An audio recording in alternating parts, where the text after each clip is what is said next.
the Financial Survival Network. Now more than ever. And welcome. You are listening to watching the Financial Survival Network. I'm Kerry Lutz. Well, hey, are you ready for the big economic rollover? Well, our next guest, John Rubino, certainly is.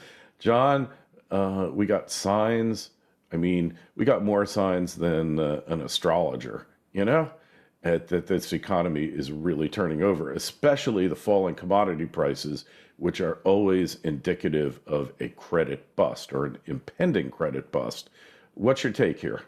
Okay, Kerry. Yeah, that's a good place to start with commodity prices, because did you see today oil is down in the 80s now? It was $135 a barrel not so long ago, which means that we've seen extreme deflation in oil prices since that time, and that's a sign that oil traders are looking ahead to lower demand, and they're either not buying or they're selling or whatever, but they're pushing prices down, and that's a big part of the market as far as inflation goes. And then the other thing is houses. You take oil and housing, and if they're going in one direction, the economy pretty much has to go in that direction,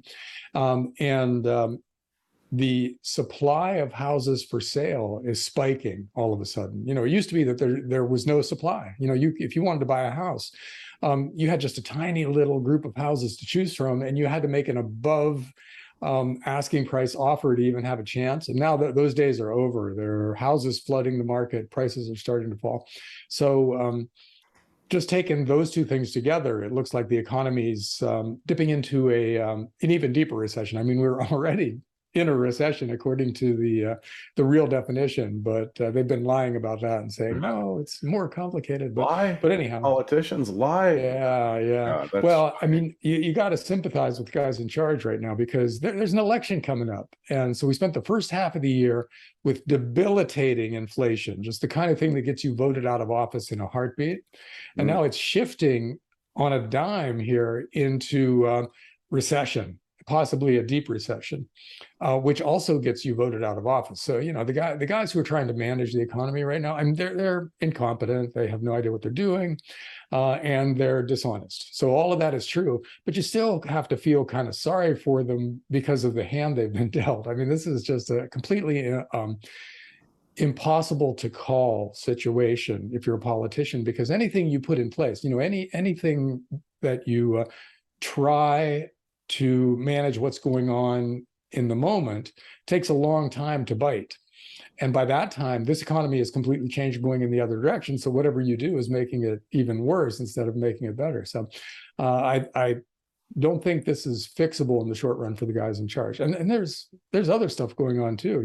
The New York manufacturing Fed index, which is a measure of how business is doing in the Northeast, just cratered. It went from slightly positive, in other words, slight growth, to deeply negative, which is to say fast contraction. So I think there's a very decent chance that the current quarter is negative too. So then we'll have 3 quarters of negative growth right in a row, and then we'll have the midterm elections. So fascinating times. Yeah. You can't redefine 3 quarters of negative growth, and arguably, we've discussed this if the true inflation rate were actually recognized, we would have 4 or 5 quarters of negative GDP growth, real negative GDP growth, and it would be proof that we were already in a recession. Now, what I find really upsetting about the price of gasoline going down is the amount of money that I'm saving having a Tesla. It went from like $500 a month down to like $360. So, this is really bothering me a lot. And if you own an EV, you should be bothered too. You want higher and higher gasoline prices so you look smarter and smarter, right? Isn't that the way it works? Did you see what happened in the electric car market this week too? They passed a big law, the federal government did, which is, I think it includes $7,500 per car credits. That you can't buy. That doesn't exist.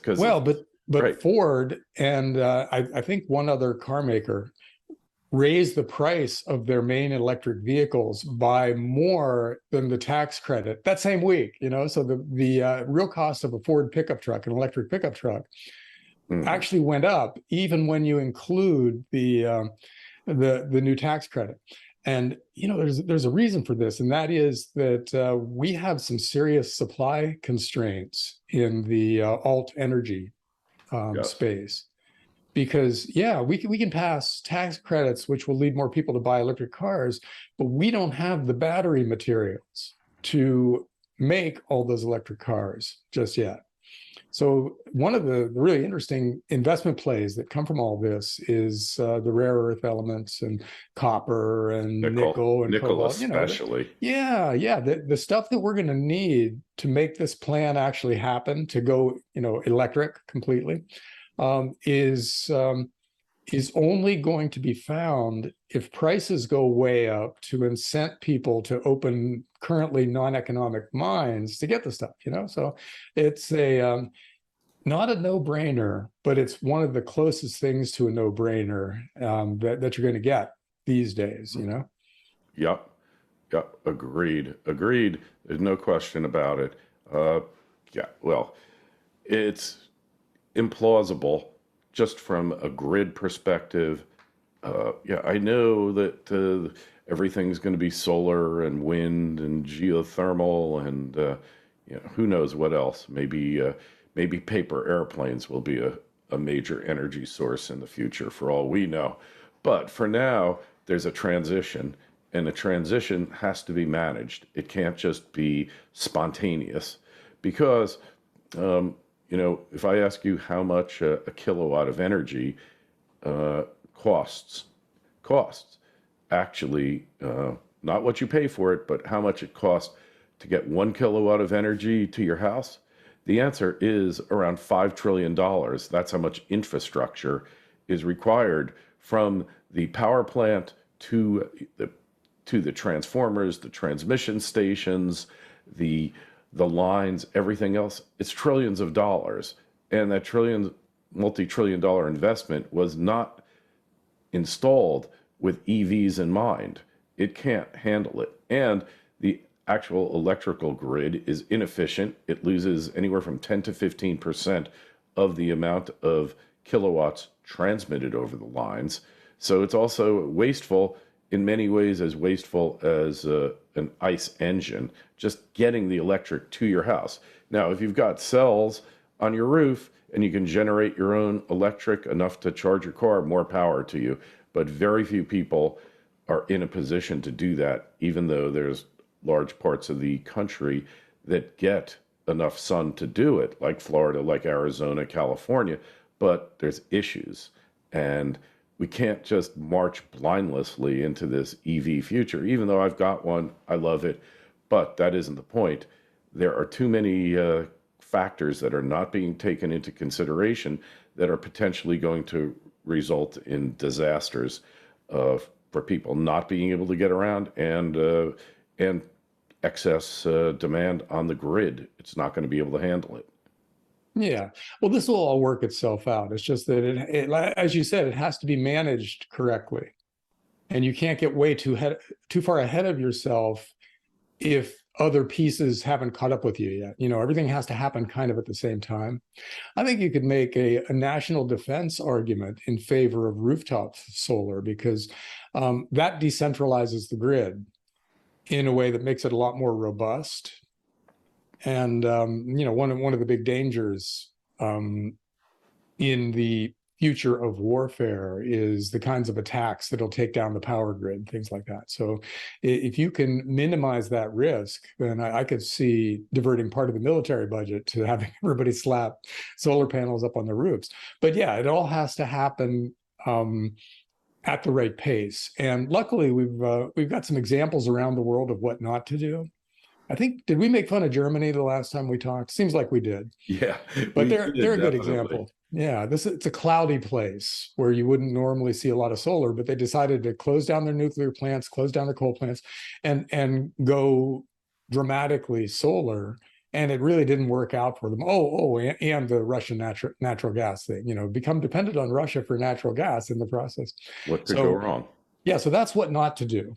And then we'll see what we should be doing. But the nice thing about everybody trying their own experiment is that we'll figure out how to manage the transition to other energy sources over time.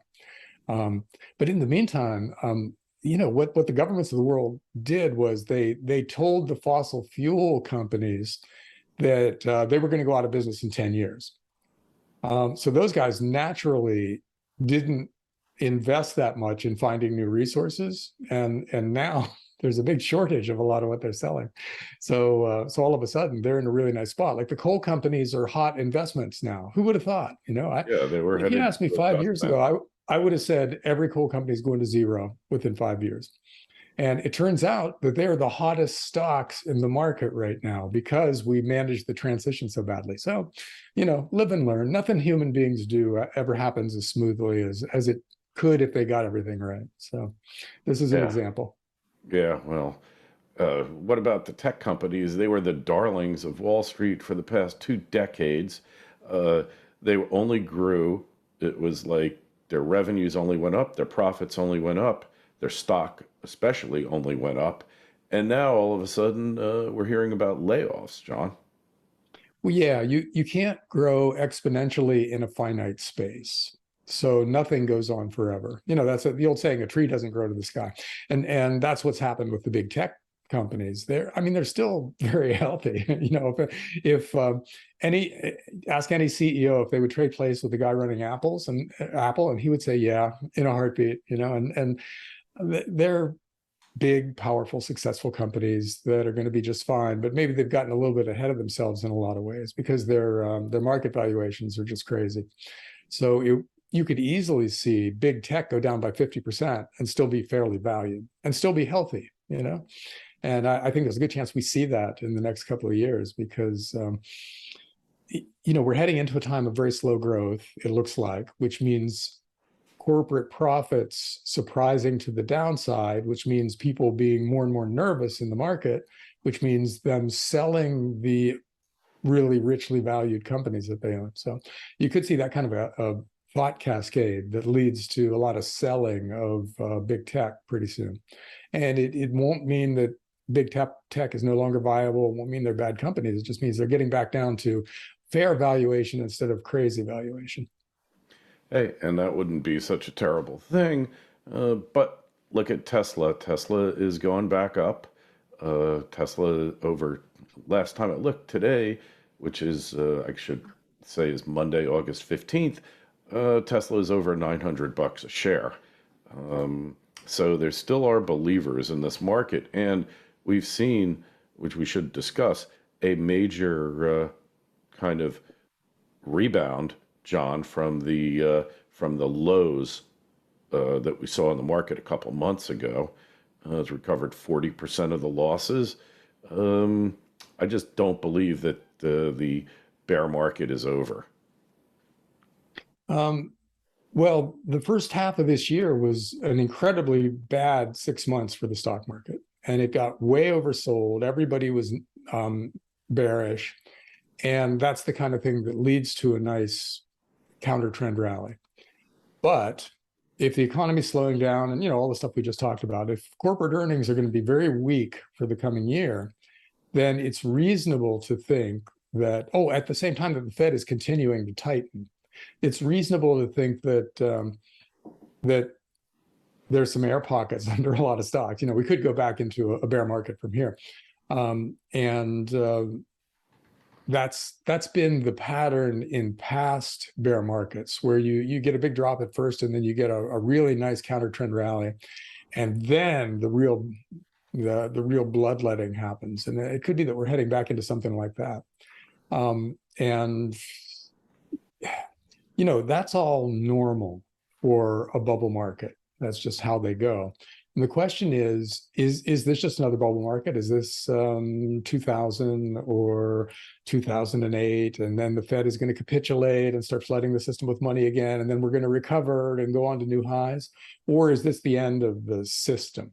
And it can't be fixed, and we have to rebuild something else. And I think that's the interesting part of the story. Although it's going to be a very interesting debate if we have the the bloodbath that usually happens in bear markets ahead of us here, and then things actually get cheap, is it a trap? Should we treat this as a normal Sucker bear rally. market bottom and pile in, mortgage the house to buy stocks at 12 times earnings? Should we do that? Or should we start thinking in terms of the end of an era and something much more serious? And I don't know, we'll have to see. I'm kind of leaning towards end of an era, but it's completely possible that we have another leg up if the Fed wants to go to negative interest rates and mega QE and all of that. Pull a rabbit out of the hat, and at the Fed, you never ever know. But my guess is that at some point they're going to do the pivot. They got to. I think Powell said he had to raise rates so he could cut them. That's like we had to kill the village to save it. Remember in Vietnam, we had to murder everybody in sight to save that village, and we had to destroy the economy to save it. And maybe that's what all of this is really about. Hey, just a quick reference to politics getting crazier.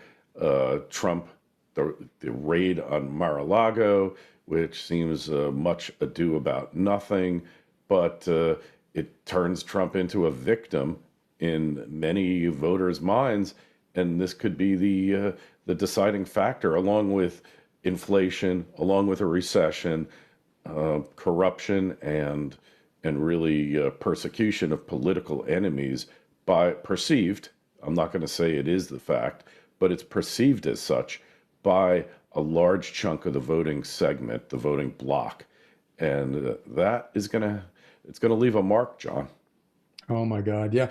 Well, the Democrats just can't stop fabricating accusations against Trump. He broke the whole left in the U.S., just turned them into completely irrational, absolutely panicked people who have effectively weaponized the legal system to go after this one guy.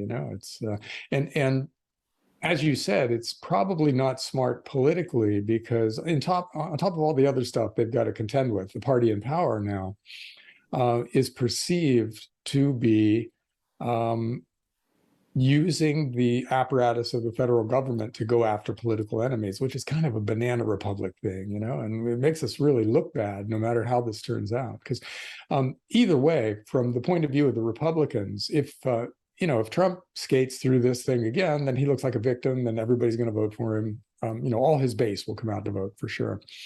And if he gets nailed for something and is taken off the table, then Ron DeSantis, your governor, just walks right into the nomination and is a really hard candidate to beat, because he's going to have this as the Democrats have weaponized the criminal justice system. He's going to have that as an issue, and it's going to be a very good issue in the next election. So we're a mess. We're a mess financially, but politically, the craziness is just feeding into it. I've talked to several people lately who would be very happy if we just divide the country in two, not have a civil war, just succeed, have half the liberal half of the country moves to the coasts, and that's one country, and then the middle of the country is the conservative part, and you just make two countries because people don't want to live together anymore, and that is we almost have it now. We've got it happening in slow motion right now, with people moving from one state to another based on ideology, based on what they see as the way a state should be run. So let that go a little bit longer, and de facto, you've got two countries. So I don't know. It's John, first they came for our tobacco and we did nothing, right? Then they came for our SUVs and we did nothing. Now they're coming for our last president, and we're still doing nothing. So I don't know what it means. I'm not trying to draw an analogy to Germany at a certain unsavory point in its history. It's like, what is going to really get people going here? Like, the amazing thing, John, I was in Europe, and people there are openly smoking cigarettes. Younger people too. And at first I was kind of disturbed. I didn't know why. And then I realized the only smokers I know are closet smokers now. They're never going to smoke in public. they're like sneaking it in the back and all that. And I think that could very well be a good thing. But using the heavy hand of government to penalize people, make it illegal then. But instead, they torment and torture the people they don't like, the tobacco barons, whatever, and they create this pressure of nonconformity on the populace, so they comply. People obey. Right now, we're down to under 20%. I think I saw 17%, and they expect that smoking will decline 2% per year into until there's negative tobacco sales, I guess. Well, Europe has decided to pick on a different group of people. They're going after the farmers in a lot of European countries right now. And you've got massive civil unrest in the Netherlands and France, and to an extent Italy, because of that right now. And who knows where that leads? I mean, the farmers are a very sympathetic group. Like if you're the government and you're picking on the farmers, that's a political loser, I think, in most places. So we're going to see political turmoil in Europe coincide with, this freezing winter when there's not enough natural gas and stuff. So, Europe is a bigger mess than the US, which is not to say we're not a mess. It's just that in a lot of parts of the rest of the world are in even worse shape than we are. So I don't know. This is the kind of thing you watch from a safe distance, I think, instead of trying to place bets and be too involved in all of it, because it's just too crazy for rational participation. So true. So true. You wrote a series, or some famous writer out there wrote a series a while back, Why We're Ungovernable. That was me. Yeah, that was you. I thought so. Yeah. And, you really ought to update that, the latest update, because weaponizing the branches of government to persecute your enemies is just another example of that. Hey, and one thing, John, we forgot to talk about maybe one of the biggest stories of the week. That new tax bill, we're going to get 87,000 new IRS agents. And supposedly they're all going to be licensed to carry. So the tax collector, it's like he's going to hold you up at gunpoint. So we're back to Sherwood Forest and Nottingham and all that. Well, this is it's one of those things where it isn't even a parody. It's too weird for parody. But yeah, they're hiring 87,000 new IRS agents, and in the job application that they put out, the job notice, it said must be competent to carry a handgun and must be willing to use deadly force for tax collectors. You got it. And then they took it down. After a couple of days, it was up there, and they scrubbed that out of the job notice. But what do you make of that? That's just crazy. That IRS agents should be armed in any event makes no sense. I mean, an IRS agent calls you on the phone and says, "Hey, we're going to need this, this, and this from you.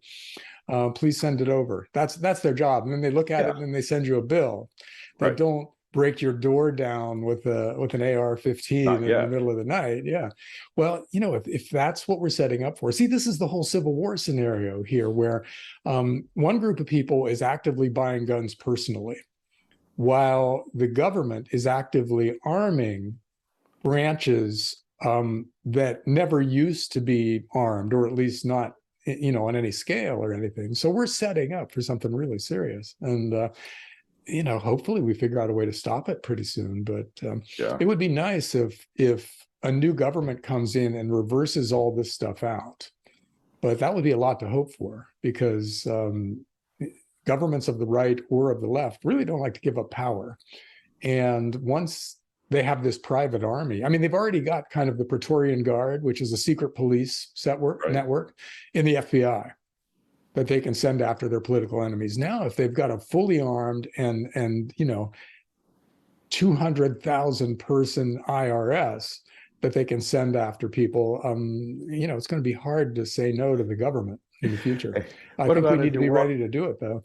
You walk into the IRS agent's office, and he's there with his feet up on the desk and his jacket's on his hook, and his gun is right there facing you. You don't think you're going to be a little intimidated? Like, if I don't pay this guy this could go really bad. Well, I think I don't think these agents are ever going to materialize, is my gut feel.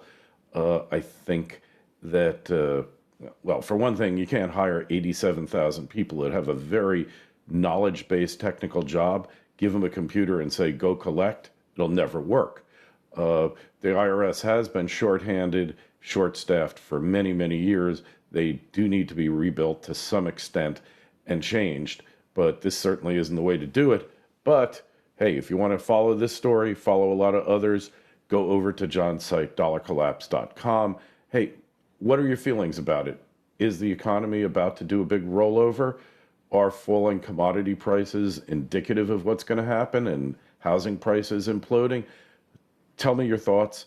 KL@kerrylutz.com. We'll read your emails next time. And if you got a question for John, you can just shoot me an email, KL@kerrylutz.com. Get you an answer. Don't forget, sign up for our newsletter. John, we'll talk to you in a couple of weeks. Oh, Kerry, wait, one quick thing before we go. Sure. Dollarcollapse.com is no longer my site. I've sold it, but the people who are running it are doing a great job. So you should definitely still visit, but there's nothing of mine that will be on there that you see. All right. And but John built a great platform, and they're going to build it and keep it going, which is always good. John, we'll talk to you next time. Thanks. Thanks, Kerry. See ya.